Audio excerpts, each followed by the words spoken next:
मंत्री म्हणून पहिल्यांदा विधिमंडळामध्ये पाऊल टाकलेलं आहे। माझ्या पक्षाच्या नेतृत्वाने राज्याचे मुख्यमंत्री आणि उपमुख्यमंत्री आणि माझ्या सर्व वरिष्ठ नेत्यांनी प्रमुखांनी आमच्या सारख्या तरुण हिंदुत्ववादी कार्यकर्त्यांवर फार मोठी जबाबदारी टाकलेली आहे।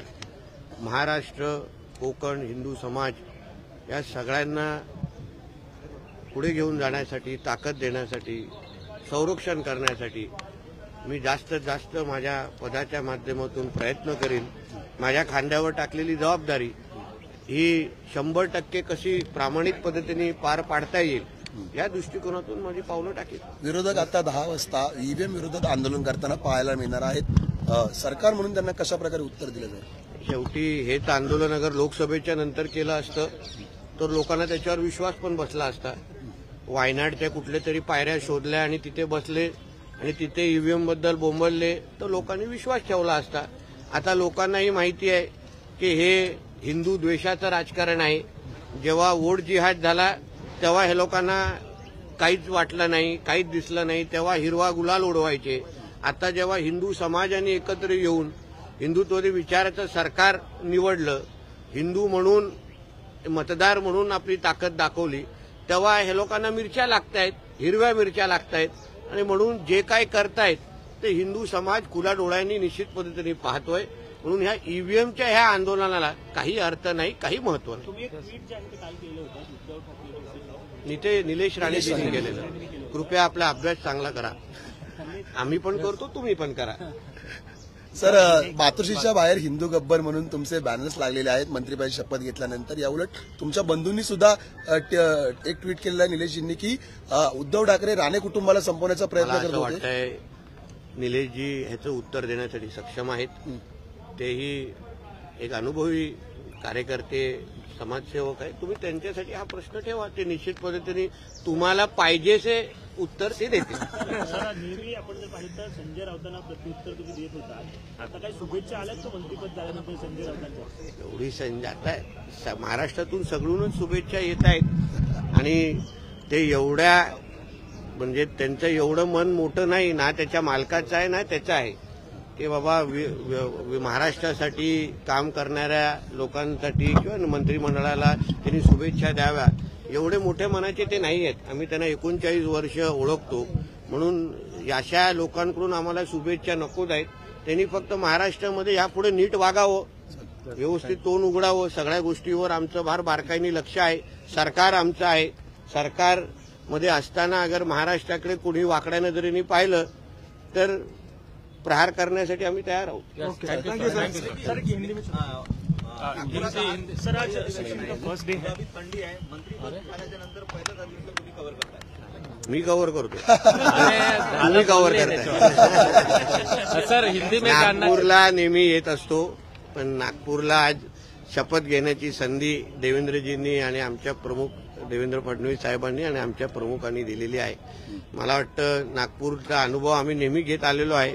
आता आमच्या माध्यमातून जास्त थंडी असल्यामुळे आमच्या सगळ्यांचा रोल मोठा असतो, कारण का हीटरची गरज असते। सर, हिंदी में जानना चाहेंगे, आज पहला अधिवेशन है तो आप मंत्री होने के बाद हिवाली है क्या? नहीं, विंटर सेशन का आज विंटर सेशन का पहला दिन है। आज मैं मंत्री बनके आज विधानसभा में आया हूँ। बहुत बड़ी जिम्मेदारी है। महाराष्ट्र हो, हिंदू समाज हो, हिंदुत्व हो, ये सब की जिम्मेदारी हम जैसे कार्यकर्ताओं के कंधों पे है। आज हिंदुत्ववादी विचार सोच की सरकार हमारे महाराष्ट्र में है और इसलिए हम लोग सब लोग ने जो शपथ कल ली है, हमारे कंधों पे भी बहुत बड़ी जिम्मेदारी है कि महाराष्ट्र में जो हिंदू समाज है, महाराष्ट्र में हिंदू समाज की सुरक्षा करना, उनको विश्वास देना, उसके साथ ही हमारे महाराष्ट्र को एक प्रगतिशील राज्य बनाने के लिए हमारे माध्यम से जितने प्रयत्न हो सकते हैं हम हमारे माध्यम से करेंगे।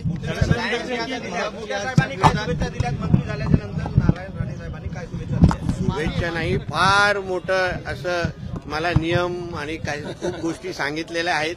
त्याचा अभ्यास आज सकाळी 6 वाजल्यापासून करतो आहे. तुमच्यासाठी मोठे साहेब असले तरी पण आमच्या शाळेचे प्रिन्सिपल आहेत आणि म्हणून प्रिन्सिपलांकडून एक मोठी यादी आलेली आहे.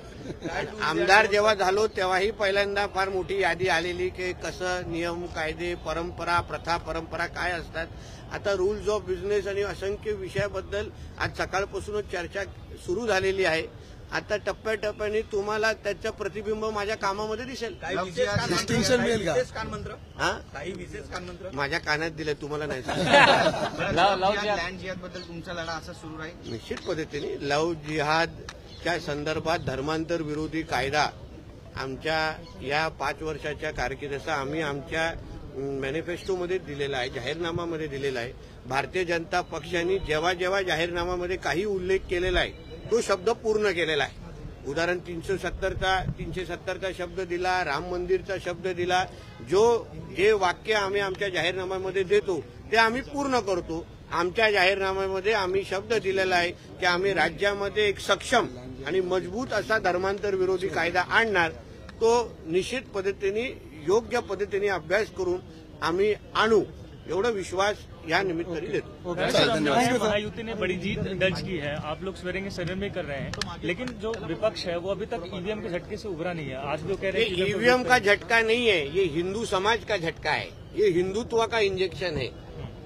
जिस तरीके से लोकसभा के बाद वोट जिहाद करने के बाद जो वातावरण इन लोगों ने महाराष्ट्र में किया है उसका जवाब हिंदू समाज ने विधानसभा के माध्यम से दिया है.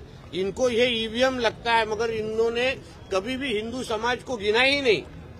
इनको फतवा में इनको इतना इनका वक्त गया है, इनको कभी भगवा का महत्व ही समझा नहीं. इसलिए भगवा का महत्व अभी हमारे हिंदू समाज ने ही इनको समझाया है. इसलिए जितना जल्दी ईवीएम के बाहर आएंगे, हमारे देवी देवताओं के पास जाएंगे तो उनको समझेगा ये ईवीएम का दोष नहीं है, हिंदू समाज ने जो इनको एक तमाचा कसके तमाचा दिया है उसके वजह से इनकी ये हालत हुई है.